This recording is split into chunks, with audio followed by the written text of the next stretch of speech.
Okay, let's move on to other useful string functions. So in lesson 3, we capitalized the starts of male and female in order to make every value in male and female the same between male and female. So no lowercase m males and uppercase m males, and same for females. We actually just needed all the values to be the same. So we could have had all lowercase m males, or we could have had every letter uppercase shouting male and female. Either would have worked. All we cared about was that they were the same. So there's a few string commands we can do in string functions we can use to achieve the same effect. So let's have a bit of a play with the first color variable. So we're going to replace it this time with all lowercase letters. So presently, set it up, color 1 has capital letters at the start of every word. If we replace it all with lowercase, tab color 1, our words are now, the entire string variable is lowercase. So lower is fairly self-explanatory. If we wanted all uppercase letters, we would say upper, and now it's very shouty colors. And if we wanted everything to be the first letter of every word in a string variable to be capitalized, then we use the proper function, which takes us back to how it was. The first letter is capitalized for all of these variables. Not much to say about those, so let's go right on to another one. If we want to know how many characters are in a string, we use the function length. And that's tab x. And length is literally the number of characters. If a string is missing, has a missing value, it has a length of 0. Everything else has a length that is the same number as the number of characters making it up. So if we tab color 1 and x, then blue, 4 letters, green 5, indigo and orange have 6, red is 3, violet and yellow are 6. So good. Length, it actually does have various uses, but you need to be wanting really to manipulate strings in order to be useful. Okay, so functions are able to be used with different commands. So they don't always need to be used in generate and replace. They could be used with any other commands that allow that sort of thing. Display is a very helpful command that we haven't come across yet, but display makes Stata act a bit like a calculator. So if you want Stata to do a calculation, you can type display and put in whatever calculation you wanted to do. It also works with strings and with functions. So if you want to display the length of a sentence, and this made much more sense when I was writing in the course book and didn't have to write out an entire sentence. There we go. Didn't have to write out an entire sentence like that. There we go. So display length, and this is our function. And what it's doing is it's displaying the answer to the resolution of the function. So length works out how many characters are in the string that goes inside it. In this case, there's 81 characters in this entire sentence. Display, often shortened to dis. I usually type out display. Don't know why, just do. Okay,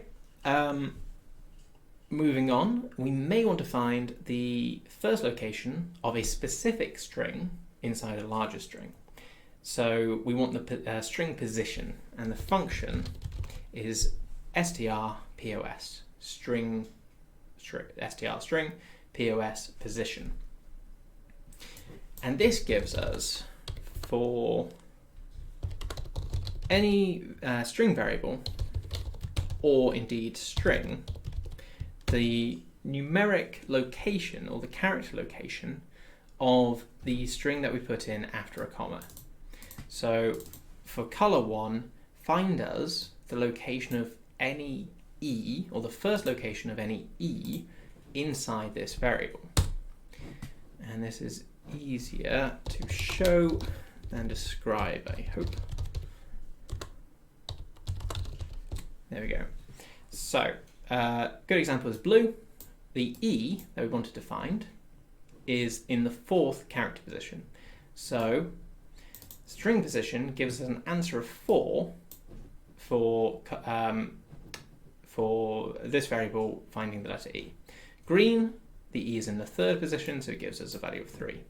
Indigo and blank, there is no letter E, so it returns a value of 0. Orange is at the E is at the 6th position, red's in the 2nd, violet's in the 5th, and yellow's in the 2nd. Stata, when it does these sorts of calculations, it starts everything at 1. So if we had a colour that started with E, then the string position would give a result of 1 when it tried to find an E. Other programming languages start at 0. They're 0 indexed. Stata is 1 indexed, at least when looking at strings. That probably meant very little to many of you, but yeah, just 1 is the first character, 2 is the second, etc. Like most functions, we can use string position with display and other functions. So we can try and find the string sen inside the larger string, this is a sentence, and it will return the position of the first letter, so the position of the S in the larger string, this is a sentence. And it's 11. So 1, 2, 3, 4, this, 5, 6, 7, 8, 9, 10, 11. So you can see it's returned 11 because that's, sen starts at the 11th character in the larger string. Okay, now substring. The substring function allows you to select a part of a string based on character positions. To make it work, you give it a variable or a string, then the character position you start at, then how many characters you want it to go on for. So it's a substring of a larger string. That's gen x2, which is a substring of color 1. We'll start at the first character, but then let's say we only want 3 characters. Tab x2. So we've generated a variable that's now showing just the first 3 characters of all the colors. This also works. Replace x2 if we want to start the character position. So the point now that we want to start adding characters, we can set it to be a number from the end as well as from the front. If you remember back to using in and ranges, we used a minus sign to say 10th observation from the end. The same works here, where we want a substring of the color1 variable starting from the -3, the 3rd character from the end, and going on for 3 characters. And when we do that, we see the final 3 characters of every color. Final 3 characters of every color. So red doesn't change because red only has 3 characters.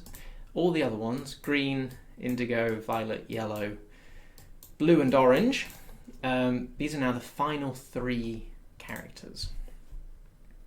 You can specify any numbers here. Sometimes it will make sense, sometimes it won't, and it will try and do its best to figure out what you mean. So the character positions don't need to be a constant. So it doesn't need to be, you need to start at the first character for every observation. It could be variable depending on what the word or string is. For example, let's replace x2 equals to substring color1. we will actually start at the first character and then continue for as many characters as are in the x variable. If you remember, the x variable, there it is, this was the character position of the first E in each colour. So blue, it was the 4th position, so it's a 4. Red, the E came in the 2nd position, so it's 2. Yellow, E is 2nd, so X is 2. Indigo, there is no E, so X is 0. So this command here, a substring of colour 1, starting at the first letter and continuing until you reach an E. Tab X2. And now we can see the blues are blues, fine, because the E came last. Greens have been shortened to the first instance of an E. Orange has an E last, so it's the same. Red has been shortened, violet has been shortened, and yellow has been shortened. There's no indigo, because indigo doesn't have an E, so it went on for 0 characters, so nothing, and is just blank. This is really just an example to show that these numbers in these functions don't need to be set. They can be variable depending on your observation. Let's drop x and x2 now and show you something else. So we just created x2, which was a substring of colour 1, starting at the first character and then going on until we reached an E. We can nest functions, so we don't need to create a temporary variable which says we're going to how many characters there are until an E appears. We can put the string position function inside the substring function. There we go. Tab x2, and it's the same output as we had before, because Stata doesn't mind whether you're providing a variable here or providing a constant or providing another function, so long as it knows how many characters to go on for any particular observation, it'll do it.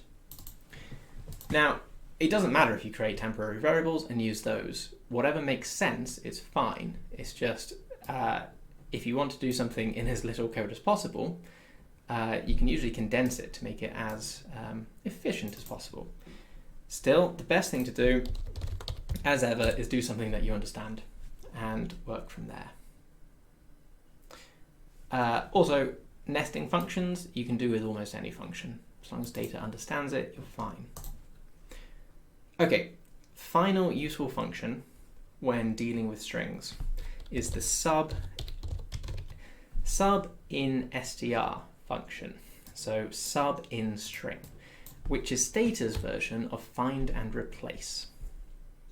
So it's extremely useful, but some caution, you're finding and replacing bits of strings. Occasionally when you do this, it's going to be irreversible, so the same caveat about no undo function holds true, but slightly more because it's really hard to see when you've changed part of a string and it might not be immediately obvious what you've done. So we make sub in string work by giving it a variable, a string that needs replacing, a string to replace it with, and the number of instances of the string to replace it with within the same observation. This last part people normally don't put in, it's just a full stop, which means replace every instance of it.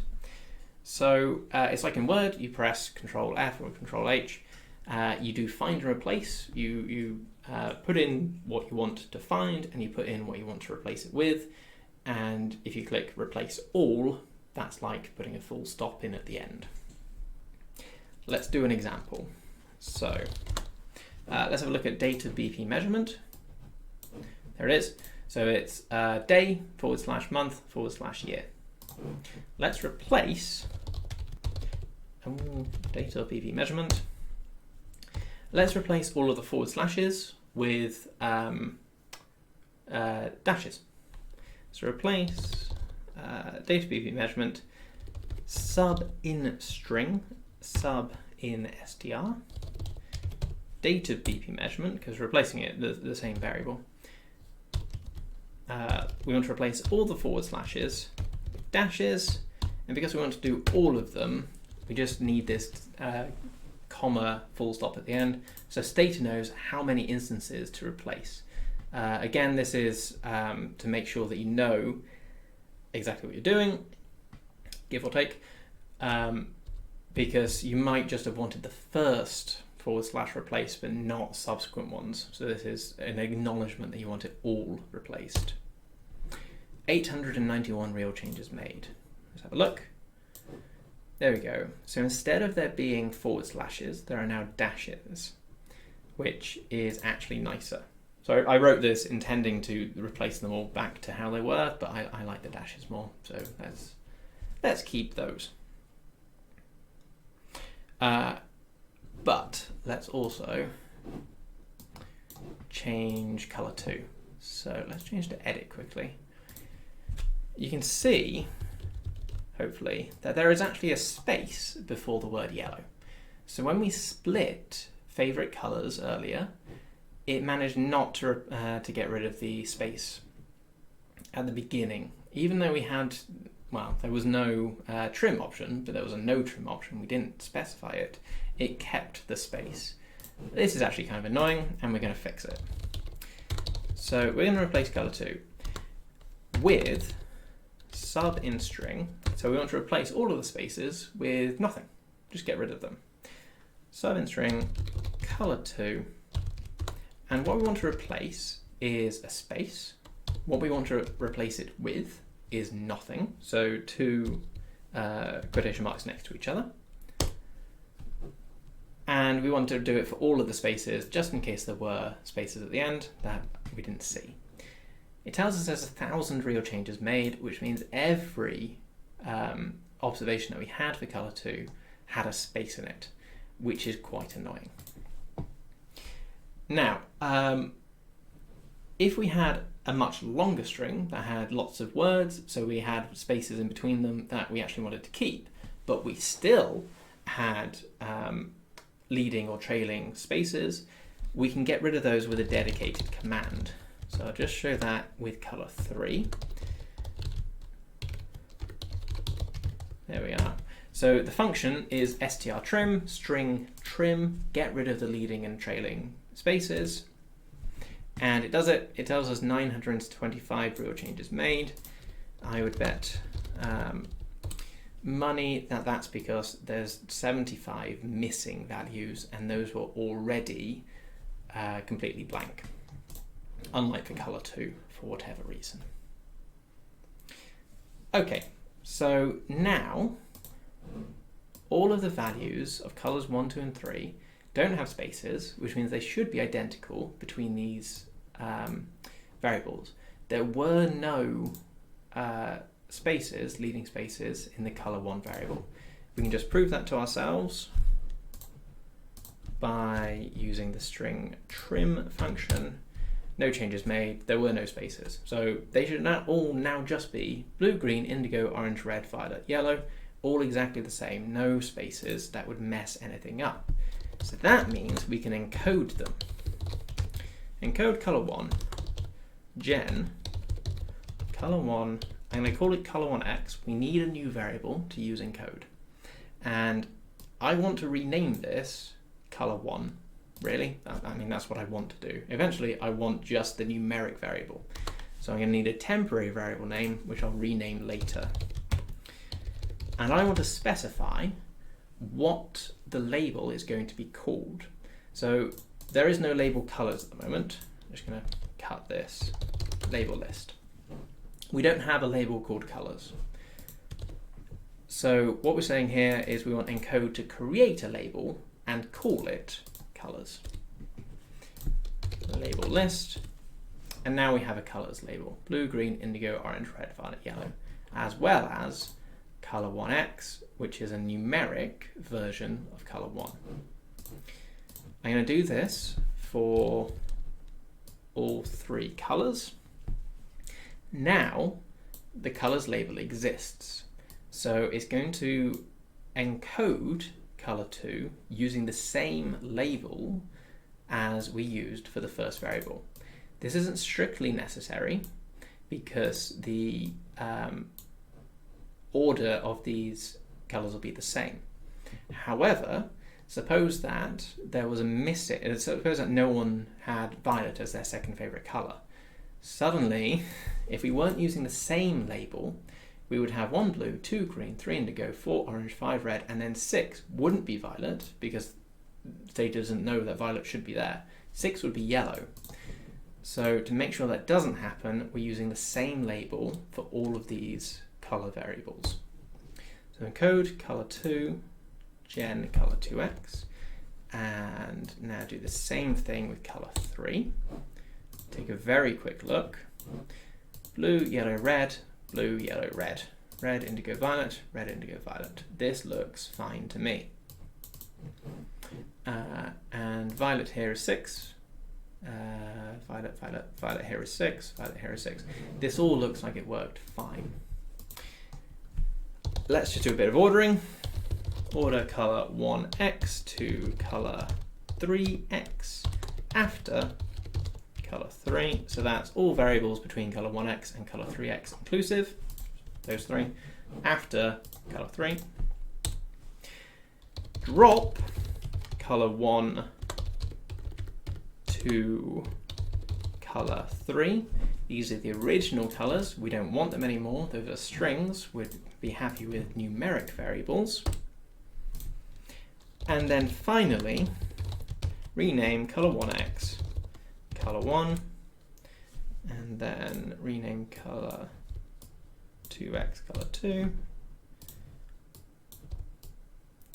colour 3. Good. So now we have colour 1, colour 2, colour 3, and instead of being strings, these are now numbers. So in the last while, we've taken a single string variable, which was a list of colours, and turned it into a numeric labelled individual variable for each individual colour set of variables. Good. 4.4, formatting variables. So variables in Stata can be formatted to look how you want them to look. It's pretty versatile, and the underlying data doesn't change. So you can see here, height is to 2 decimal places, apart from when it doesn't need 2 decimal places. Weight is to 1 decimal place, apart from here, where it's to many, because of problems with how Stata codes precision. See the technical note for why that happens. It's not usually an issue though. And BMI, you can see it's to 5 decimal places, others are integers. And we have a date format over here and a string format here.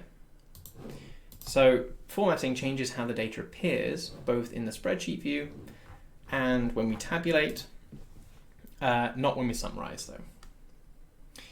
The syntax for how we for how we format variables is format a list of variables, doesn't matter how many you give it, and then some formatting code. This is not at all obvious, and if you want to know all the different ways that you can format, that was the wrong thing to press. Help format. These are all the codes that you can use. We're going to go through a couple now. It's also got examples. So the format help file is quite long, and it has lots of examples. So we're still going to go through quite a lot of them, and I think it will go through most of the questions anyone might have about formatting data, because I've certainly never done anything beyond this.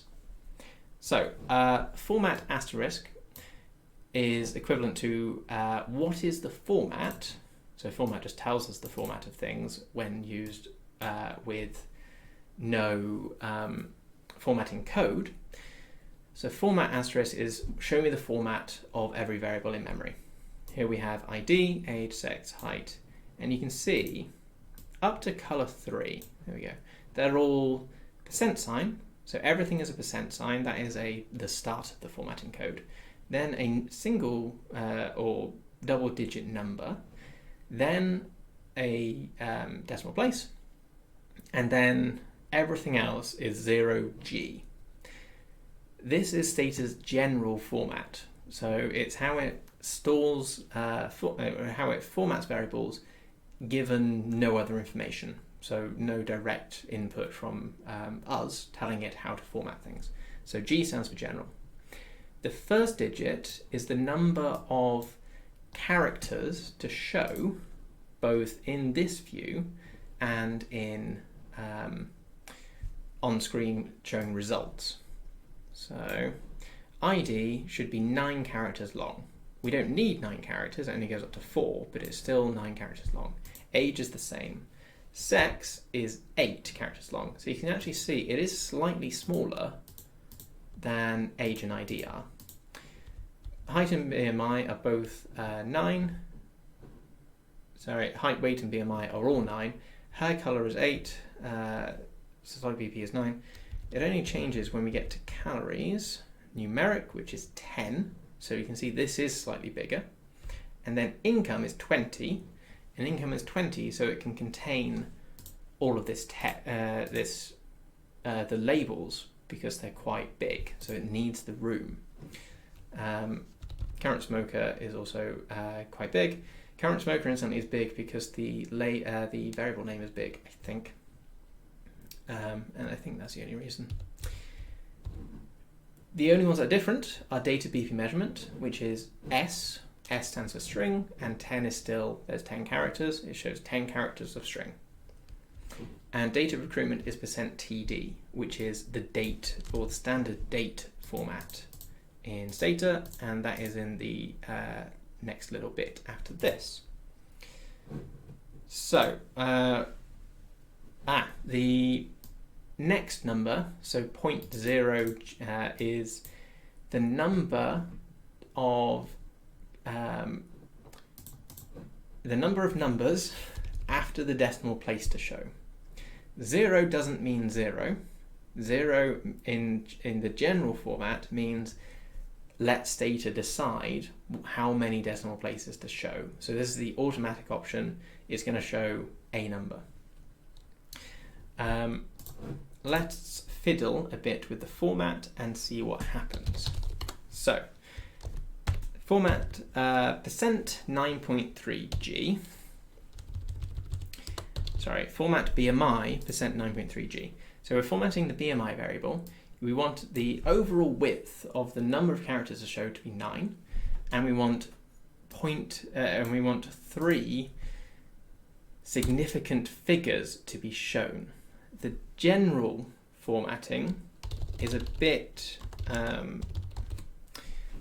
tricky to explain. It's not the number of decimal places, it's the number of significant figures. So we only see 3 figures when we specify 0.3. If we specified 4, we would see 4. So let's do that. And we can see 4 numbers are now appearing. But if we specify 1, we don't see just one significant figure. So we don't see this rounded to 20, 30, 30, 40, or 30. Then this only applies to numbers after the decimal place. So it's significant figures, but only after the decimal place. But it still takes into account numbers that come before the decimal place. As such, this can show different numbers of numbers after the decimal place, depending on how many numbers you have before the decimal place. So if BMI extended between 1, 10, and 100, you would have different numbers of numbers after the decimal place for each of those values, because this shows the number of numbers to show in total. Okay, let's format BMI again, but this time let's just do 7 and see what happens. There we go, lots of decimal places. So we can also, we can format any variable, but let's do calories as well. %9.3G. List calories in 1 to 5.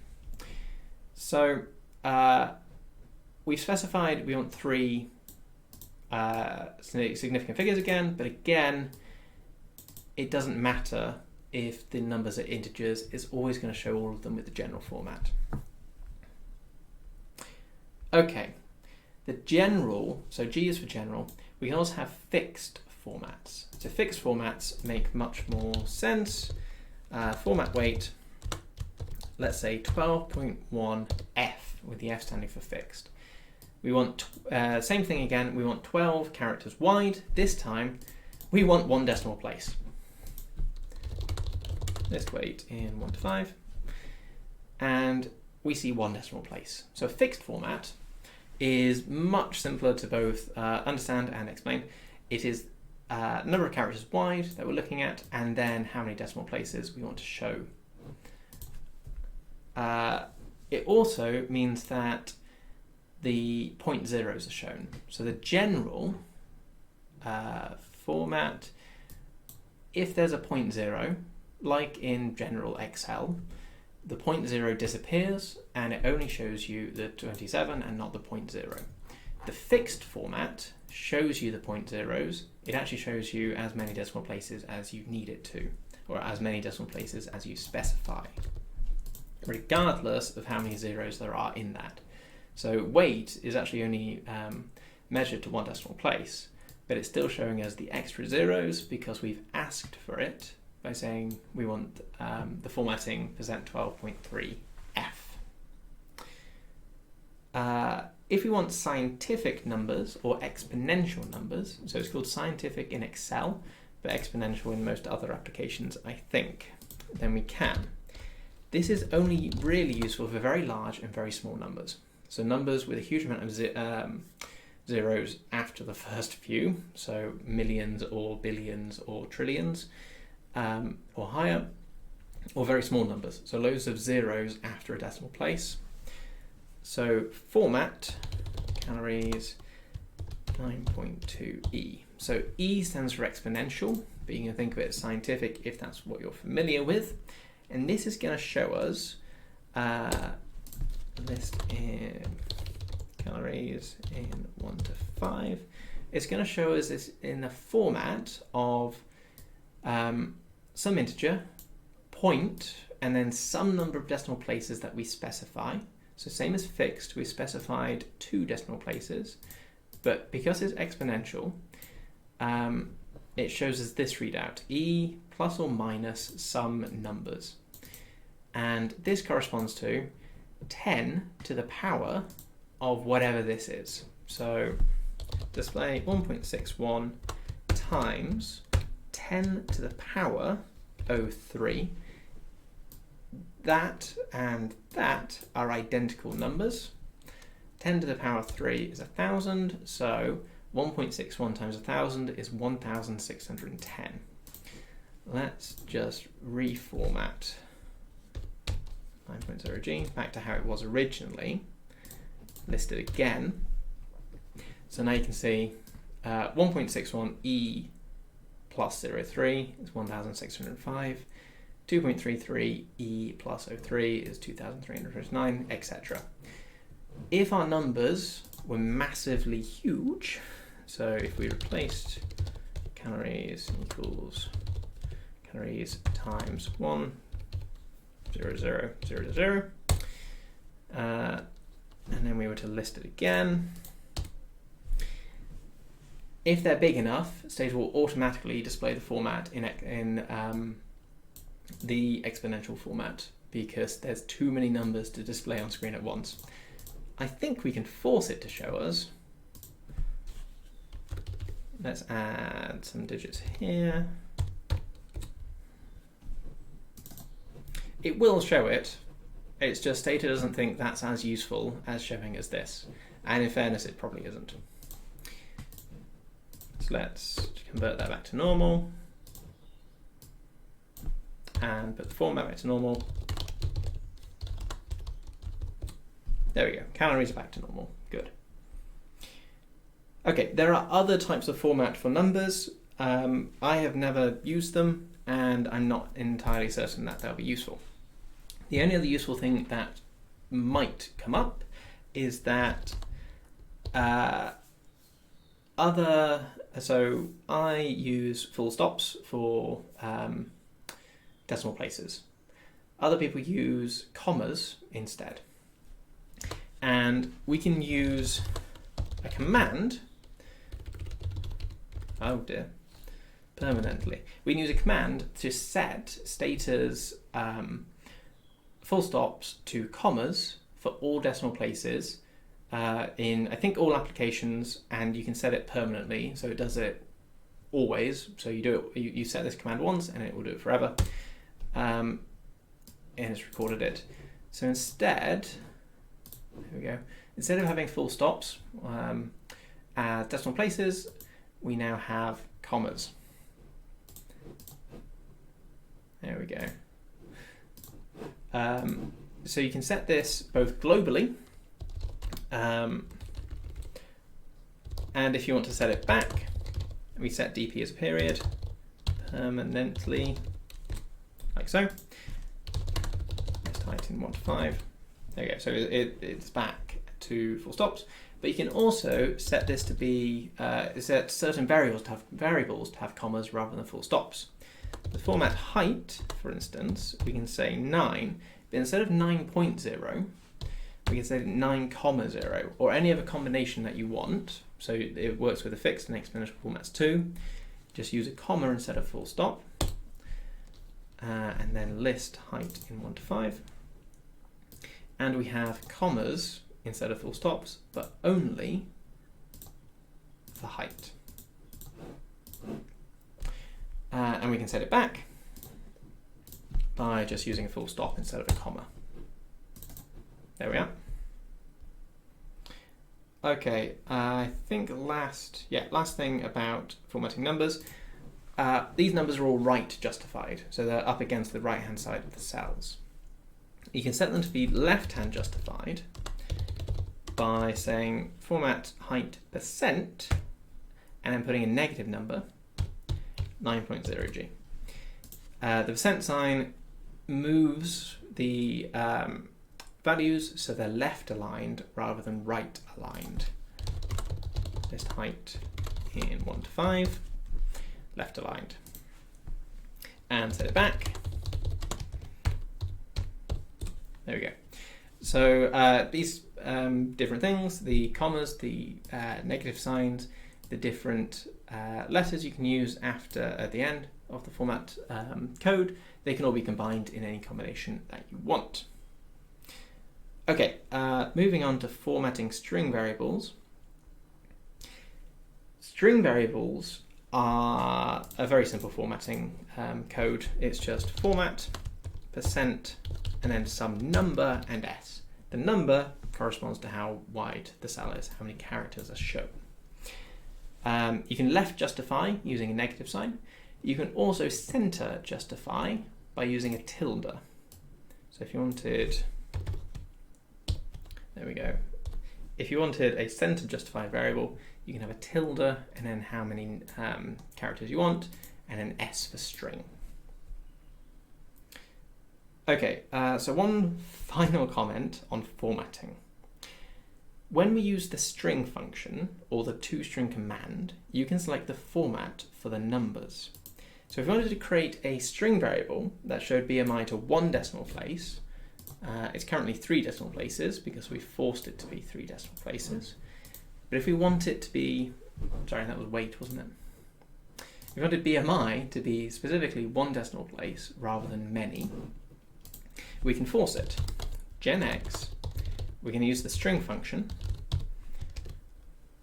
and it's not quite an option, it's part of the function where we have the comma and then we can specify the format that we want the data to be in. So gen X equals string BMI, comma, and then the format that we're looking at. We put it in quotation marks because it's a bit of a weird string, starts with a percent sign. When we look at it, X has been created and everything, we use the 9.1f, so it's 9 characters wide, or maximum 9 characters wide, point, so a decimal place is a full stop, a period. 1, so one decimal place, and F is fixed, so everything is to 1 decimal place. We do the same thing with toString, gen x2, but with the option now of format, and it's the same thing again, 9.1f.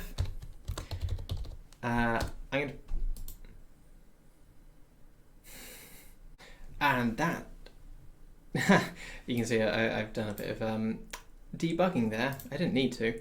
There we go. It's not 9.1% f, it's %9.1f. There we are.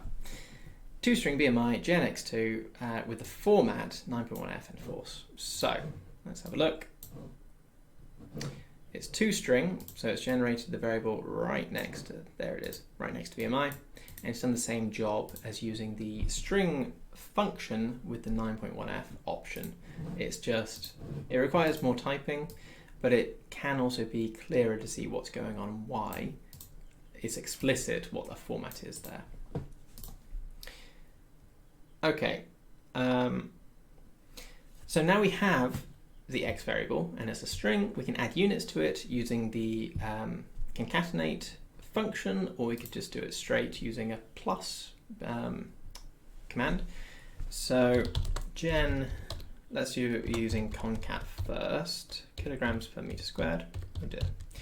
If we were creating a table and we wanted we wanted the correct formatting of the Stata variable, so we can just copy and paste it straight into Word or Excel, then we can do that using a mixture of these commands.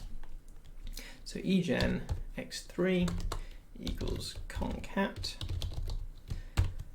x and units with the delimiter of just a space. Let's take a look. So now for every value of BMI, we have a variable that shows to 1 decimal place the value of BMI and its units. Unfortunately, it's also showing us a dot where usually we just want this to be missing entirely. So we can get rid of that. Let's start again, drop x3, and then egen x3. But this time, we're going to use an if statement. Haven't used one of those for a bit. If BMI is less than missing. So this will only create the values of x3, the concatenation of the BMI to 1 decimal place and the kilograms per meter squared, if BMI is less than missing. Let's have a look. And there we go. So we've got what we wanted, BMI to 1 decimal place with its unit, and missing for values where the BMI is missing. Okay, we could also do this slightly faster. So earlier on we generated the string of BMI. Let's see if we can do it all in one command. So gen x4 is equal to, we want the BMI to be a string and we want it to be in a specific format, %9.1f. And then let's just add on space, kilograms per meter squared, and our if statement if BMI is less than missing, and have a look. There we are. So difficult set of commands that we can reduce to one line using the appropriate functions. So exactly the same as x3, BMI to 1 decimal place with the number of with a space and then units only for those variables where BMI is not missing. This, however, doesn't look particularly intuitive, and so doing it step by step using commands that look more understandable and you can understand them quicker as you read through may be better. Kind of depends. Anyway, this is it for formatting. Let's get rid of these variables, drop x and units, and take a quick look. I think that's all the variables we needed dropped. And finally, deal with dates. This is the last section for this lesson. So section 4.5, manipulating dates. So dates in Stata are a little odd if you're not used to it, and the same. The same is true in Excel. So a date in Stata is coded as a number, specifically the number of days since the 1st of January 1960. So the 1st of January 2020 is coded in Stata as 21,915. What then happens is when you format a date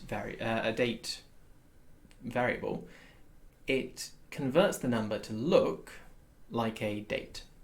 So this, we're on edit, but that's fine. This number here, or this is a number. The 23rd of November 2018 is in fact a number. It's even formatted the number to look like a date up here. So if we copied it anywhere, it wouldn't just be a number. But if we tried to use this in a calculation, so we wanted to restrict a summary to people who were recruited after 2018, we would need to know the date that we were looking at, or rather the number, the numeric code for the date we were looking at. Okay, so helpful functions that it's worth knowing about. The first one is the date function. So the date function converts what looks like a date to us, so a string like 01/01/2020. That is a date that makes sense to us, but that doesn't make sense to Stata.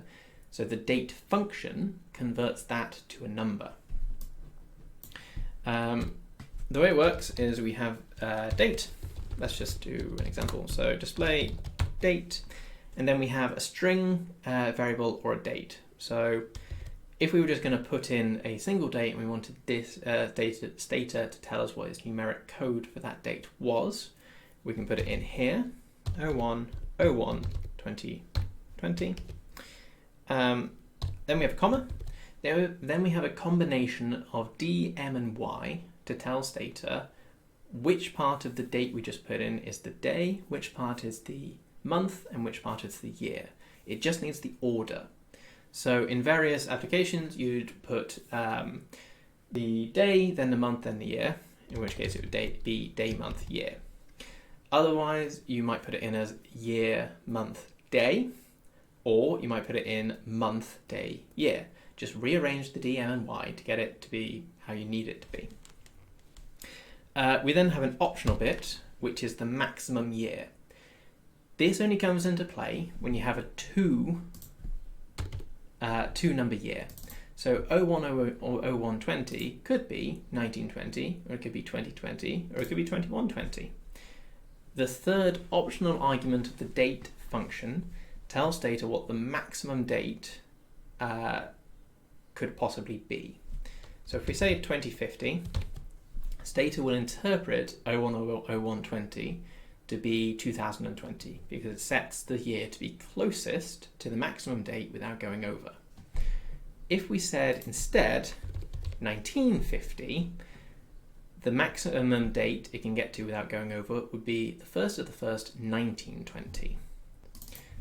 For clarity, I would always put in the 4-year date, just to make sure. But we put in this, and the date function returns a value of 21,915, which is good because that's what I said it was earlier.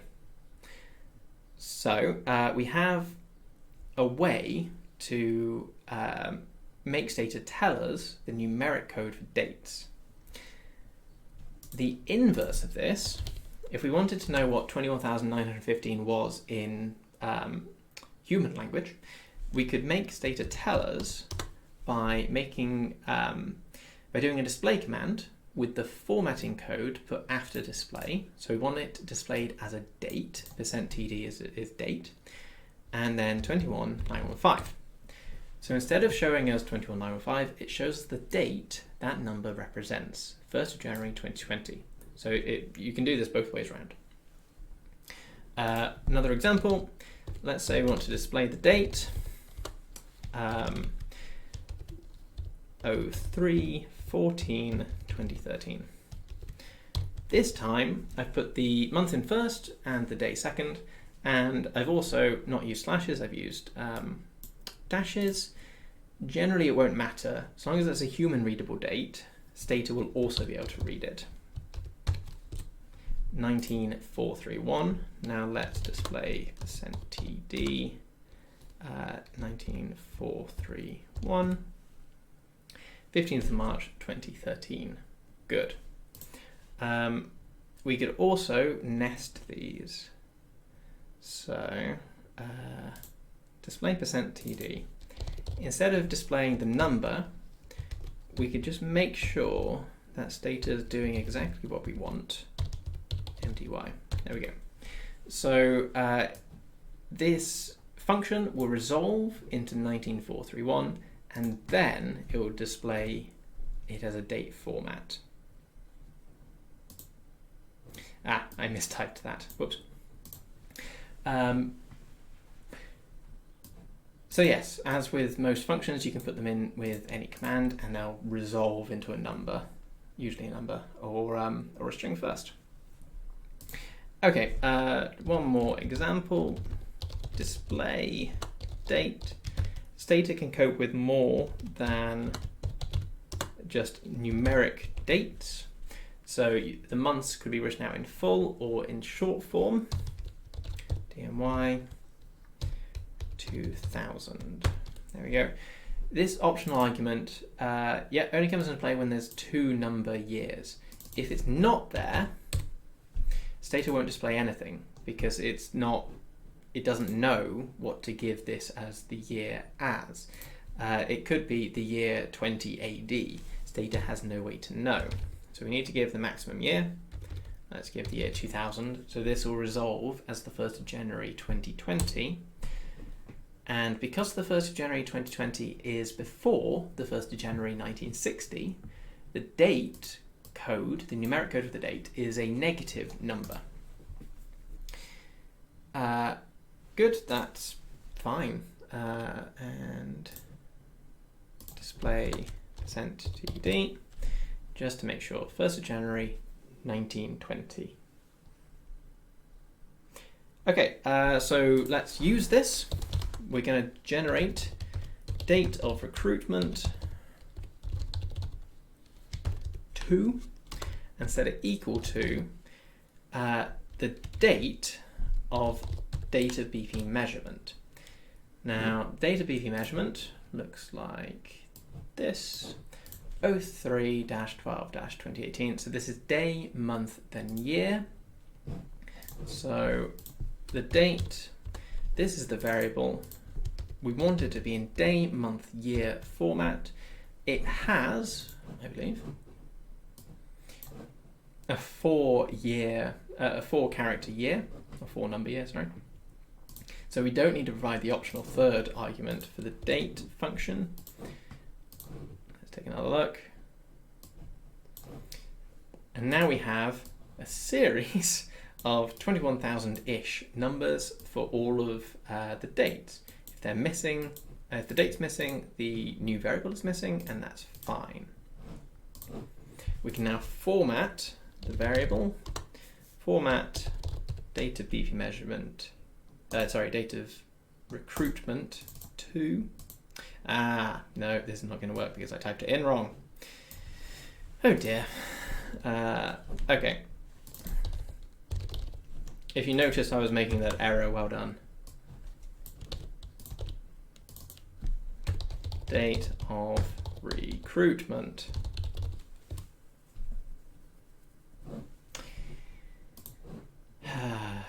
And that's wrong too, because this is data BP measurement. Oof. Okay, if you notice I did that wrong twice, well done. Okay, let's drop and start again. Drop date of recruitment 2, because that's not what I want to do.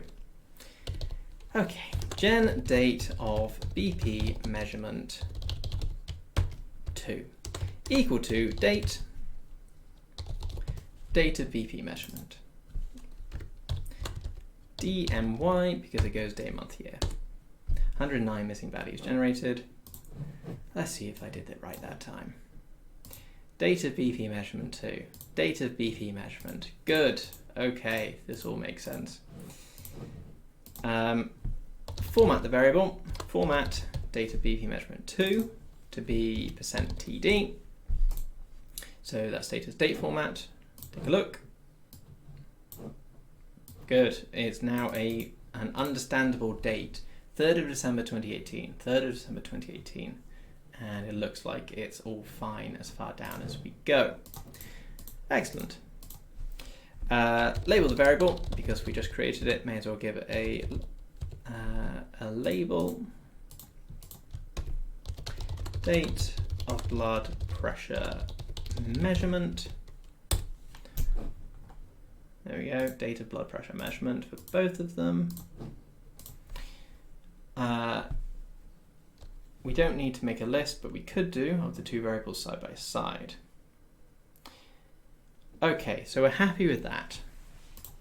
Depending on what we're doing, we may or may not want a date variable in Stata to be turned into a string showing the date, rather than a string showing the number, because the number is pretty meaningless to anyone outside of Stata. To do this, it's just the same thing as we did before. We're going to use the string function to turn something, to turn a numeric quantity into a string, and we're going to specify the format. In this case, it's going to be %td, because we want to specify that the number is formatted like a date and then converted into a string. List data BP measurement 2 x in 1 to 5, and there we go. So x is now a string variable showing exactly as a string what Stata understands the date to be in its own numeric code. There we go. So obviously this variable, so the data BP measurement variable and x are different strings, but they show the same information. They show the 3rd of December 2012, 31st of December 2018, etc. Okay, we don't need x anymore, so we can drop that. The final bit of this lesson is just another couple of functions. So suppose we want to extract the day, month, or year from a numeric date. We can do that using these functions. So gen day, the functions work with numeric dates. So data BP measurement 2, the function day will tell us the day of each of the dates, so 3, 31, 24. Month, gen month equals month, and then data BP measurement 2. And may as well generate year as well, and it's the same thing. Year, data BP measurement 2. Take a look. And now separately, we have the day, the month, and the year as numeric quantities for each of the dates that we have coded up as data BP measurement 2. Good. The final thing to do is we don't need data BP measurement anymore. We don't need the string. We have the numeric version that we're going to rename, and we're going to just rename it data BP measurement. There we go. We also don't need day, month, or year, so we may as well get rid of those. And there we have it. Long session, but we've gone from having strings to only having labeled numeric variables. We've sorted out our dates, we've got our colors as separate variables, and everything is encoded nicely. Good, let's save it there. And we'll go on to the exercises. Replace. Go on to the exercises and be back in a little bit with the answers. There we go. Okay, see you in a bit.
Hello, welcome back. I hope you found those questions fun and or interesting, hopefully useful at least.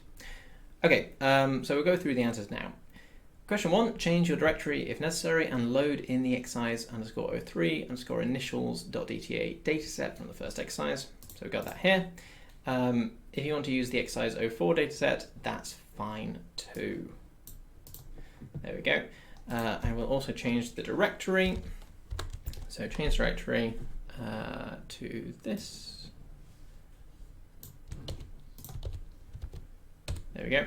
I'm also going to load in the answers. So exercise code, depending on when you access this, it will probably look a bit different because I'm updating as we go.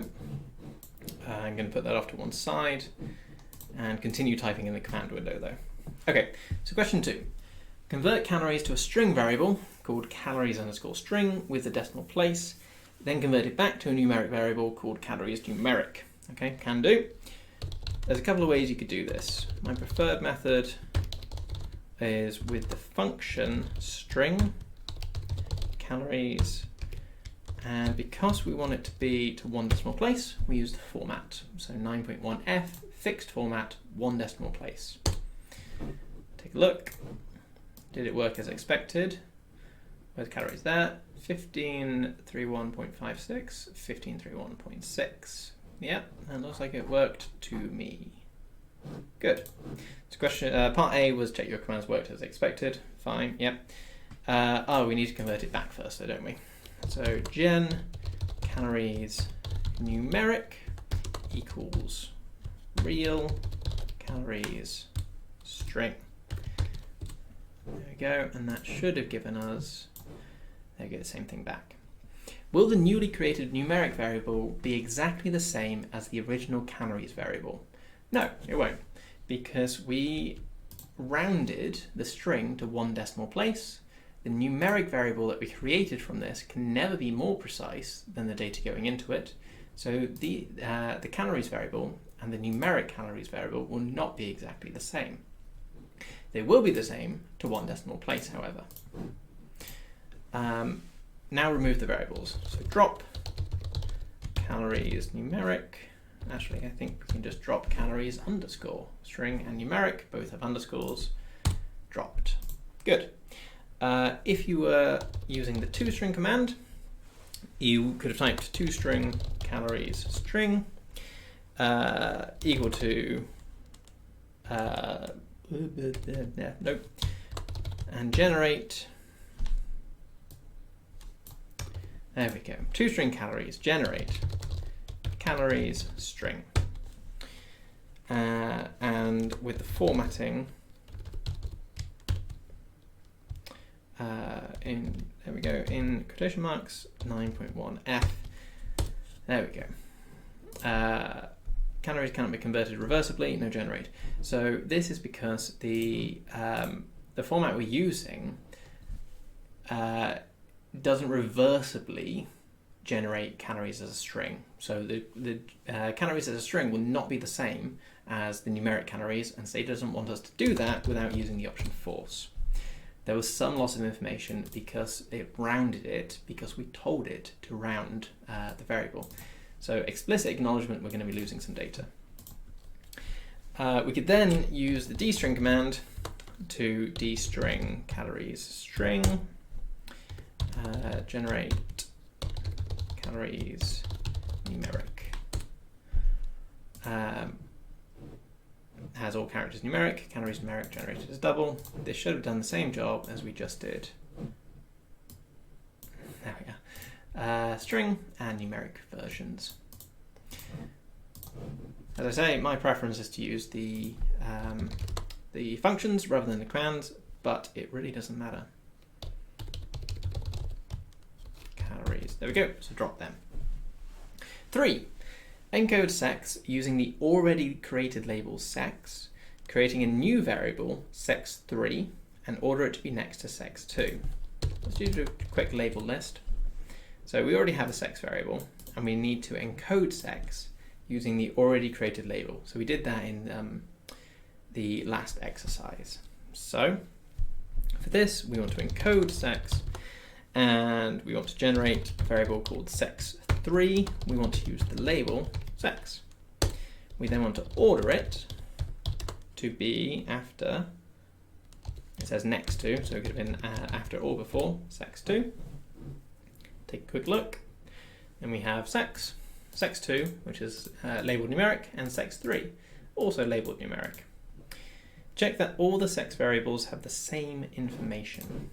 Okay, we can do that by tabbing sex and sex2. We also want to check for missing values, don't we? There we go. So missing values are missing. Females, female, males, males. Fine. And we can do the same thing with sex3, and it looks identical. So we should be quite happy with that. Okay, if they do, so if they have the same information, keep sex2 or sex3, drop the others, and rename the kept variable to sex. Fine. So I'm going to drop sex2, and rename sex3 to sex. There we are. So now we just have the one sex variable that's labeled numeric. Question 4. Merge in the exercise 04_merge DTA dataset using one-to-one merging with the ID variable. Okay, this is back to the very first lesson.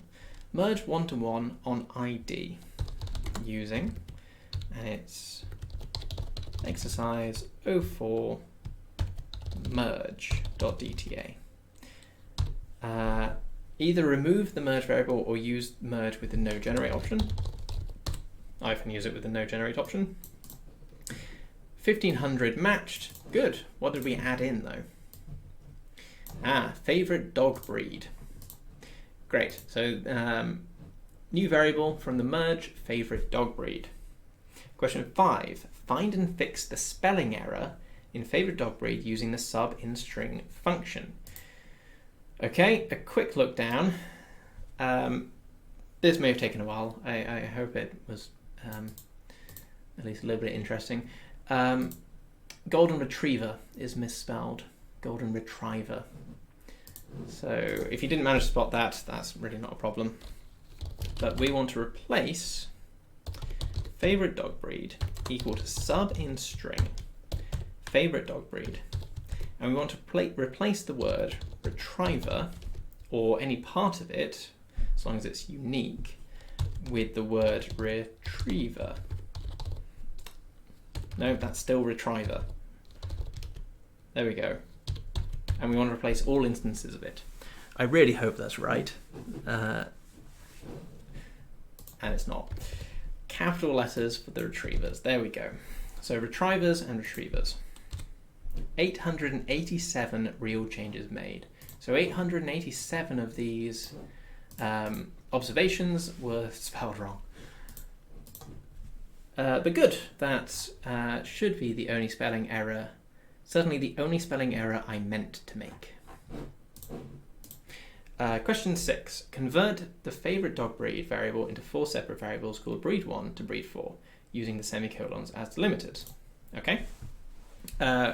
We can either use egen, in which case it would be quite egen and ends, and it would be a quite torturous process, or we can use the split command.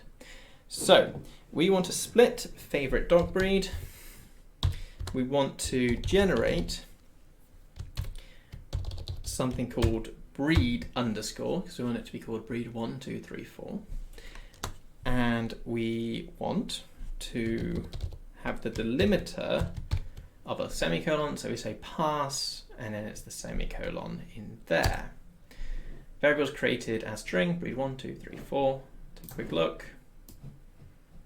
Breed 1, 2, 3, 4. This looks pretty good to me. Okay, label each variable and order the 4 separate variables after the favorite dog breed variable. Okay, so label variable. At this point, it may be worth pointing out you can say label var to mean label variable. It's slightly less intuitive and a bit more uninformative, but there we go. It is a bit quicker. First favorite dog breed. And then let's do it for all of them. You can use page up instead of having to click up through commands. Page up allows you to cycle through commands. It's just I'm using a small keyboard which doesn't have a page up button. There we go. So all the breeds are labeled and order them. So order breed after the favorite dog breed variable. They were already after the favorite dog breed variable. Okay, well that, I mean, everybody accomplished that immediately after doing it. Great. Recreate the favorite dog breed variable using the 4 separate variables and the concat function of egen, or a straight generate command, then check the recreated variable is identical to the favorite dog breed variable. Okay, so 2 different methods. We could use egen. I'm just going to call it x, to be honest. Egen x equals concat, and then we want all the breeds, and we want the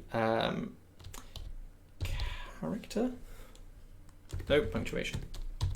And we want the punctuation to be a semicolon. And then we count if x is equal to favorite dog breed, and we have 1,500 instances of it's the same, so we can be happy it is the same. We might still want to check. Can't get them on the same screen, but yeah, they look pretty good.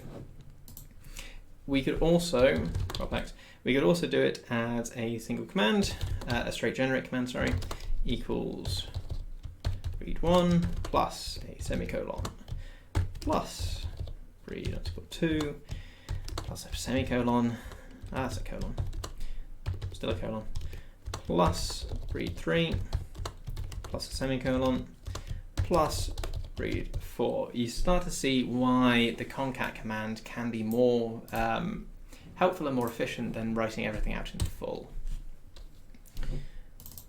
But it does the same job. Good. And we can also drop the favorite dog breed variable. Remove all leading and trailing spaces from the new breed variables. So replace breed1 equals, we can use sub in string with like this.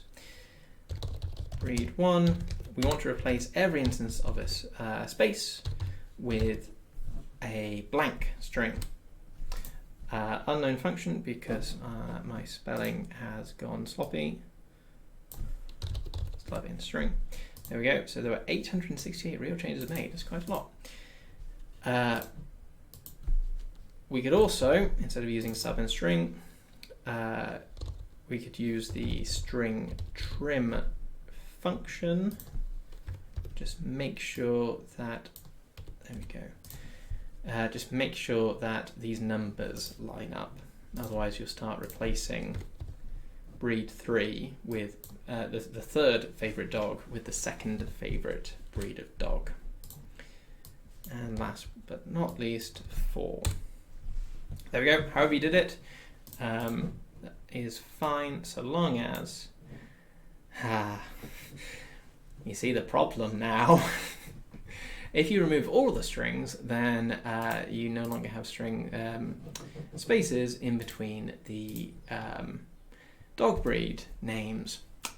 So that's the time when I should have checked the notes.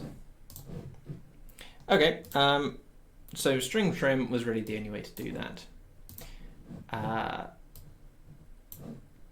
In order to fix that, I would really have to go back to the original data. Fortunately, because I am using a do file, there we go.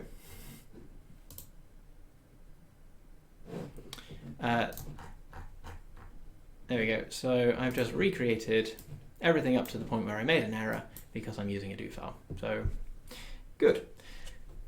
Question 7.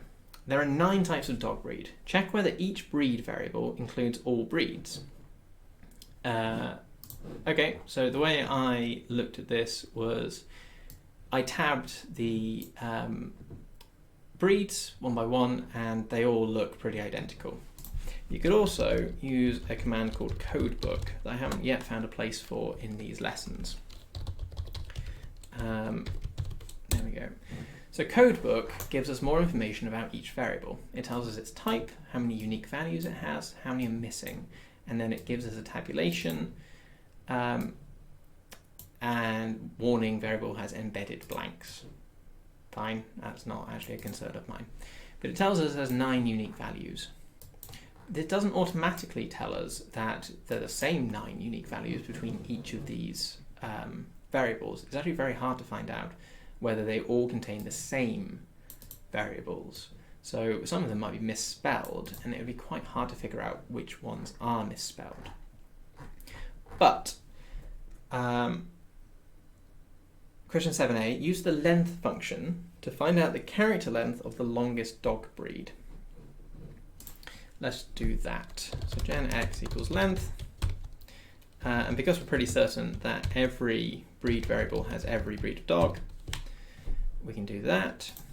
And then we can either tab x or sum x to find out that 26 is the longest character name. Now I can see from up here it's going to be the German short-haired pointer, but I could always tab breed 1 and x.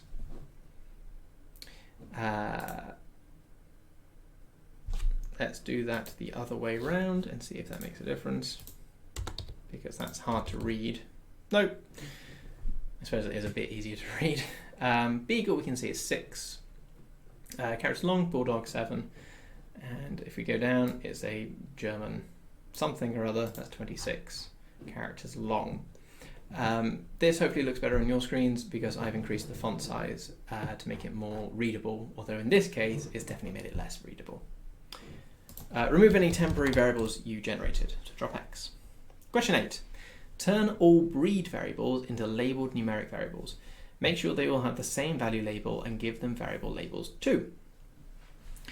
Check that all the string and labeled numeric variables match, then remove all the string breed variables and rename the labeled numeric breed variables the same as the original string breed variables. So this is what we did earlier when we were messing about with the colors, turning them from strings into numeric labeled values, and then deleting and renaming to get everything to look right. So let's start with just a straight encode. So the first one we want to encode is breed 1. We want to generate breed 1, and I'm going to stick with putting x's on the end to give it a unique name that's also easy to then change. So gen breed 1, I want my label to be called, do I want it to be called breed? So label list, let's check it did it, breed, Beagle Bulldog, yeah, all there. And then I do the same command, switching the numbers up each time.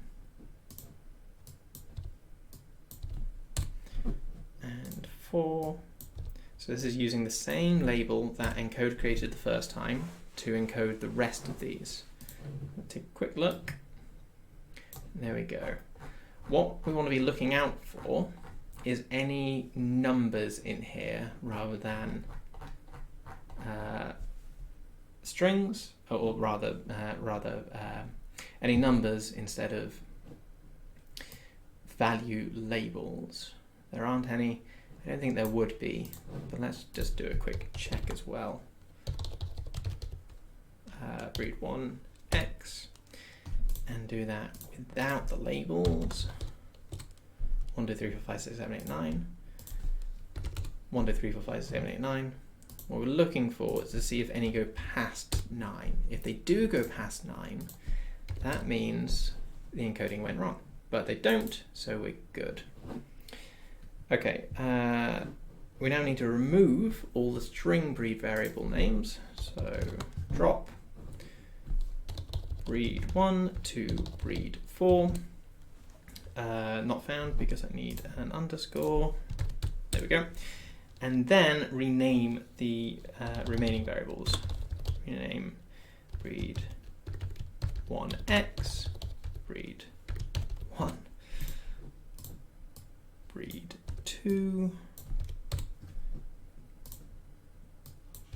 and 3, then 4. There we are, renamed. They're already labelled, so we don't need to do that. So we're good for question 8. Question 9. Convert date of BP measurement to a formatted numeric date variable, including dropping the original string variable and renaming it, labelling and ordering the newly created numeric variable after date of recruitment. So ordering it after date of recruitment. Make sure the dates are correct before dropping the original. Okay, let's just take a quick look. One thing, date of recruitment appears not to be formatted. We may want to deal with that. Date of BP measurement, there it is. It's a string variable, and we know how to deal with those now. So, we want to generate date of BP measurement. Let's just call it date of BP measurement 2 equal to date of date of BP measurement. Being very careful, it's date of BP measurement we want after what I did earlier. The format, I believe, is day, month, year. Which it must be because 26 isn't a month, nor is 17. So day, month, year. 164 missing values generated. That seems like it would be fine. We need to format. We actually need to format both the date BP of measurement 2. And we may as well do date of recruitment at the same time, because you can format as many number of variables as you like. So format both of them so that they look like dates, date, and date. Make sure they're the same. They certainly look like they're the same, so I think I'm happy. Yep. Okay. Make sure that they're the same. Label. So label variable date of BP measurement 2. Date of blood pressure measurement. Go. And then we need to order it. So order date of BP measurement 2 after date of recruitment. Let's take a quick look. There they are. Ah, whoops. I didn't put in the after part. So what I've actually done is messed up the order entirely. But fortunately, if I go like that, okay, options are allowed. You're just not allowed 0 options. ID, date of recruitment, date of BP measurement 2. I'm pretty certain that's what I wanted. There we go. Okay, next, drop date of BP measurement, so that's the string variable, and rename date of BP measurement to date of BP measurement. There we are. So now we have 2 date variables, both formatted correctly. Date of recruitment, date of BP measurement. Okay, finally, format calories to not show any decimal places, weight to show 2 decimal places, and BMI to show 1 decimal place. Also format data recruitment into a date variable. I noticed that was a problem, so I did it just then. Format calories, and we want calories to be, what do I want calories to be? 9.0f. So we want 0 decimal places. You could have said 9 point any number up to 4g, because the calories has all of the calories variables are in the thousands, so they already have 4 numbers. But to be absolutely certain, we can say 9.0f. Take a quick look. Calories, no decimal places. You can see that they still have decimal places. It's just not showing them because its formatting doesn't change the underlying data. We also want to format weight to show 2 decimal places, and BMI to show 1 decimal place. Weight to 2 decimal places, BMI to 1. Date of recruitment is already formatted, but if you didn't do it earlier, we can actually say all the dates now as %TD. Finally, save the modified data set, calling it exercise 04 and then your initials. And then that is everything. If you got through those, well done. This was a very long and detailed lesson. I hope it was useful. Okay, next lesson, we're going through macros and some other things, but macros are the main part, and they are a very useful and interesting part of Stata. So, see you then.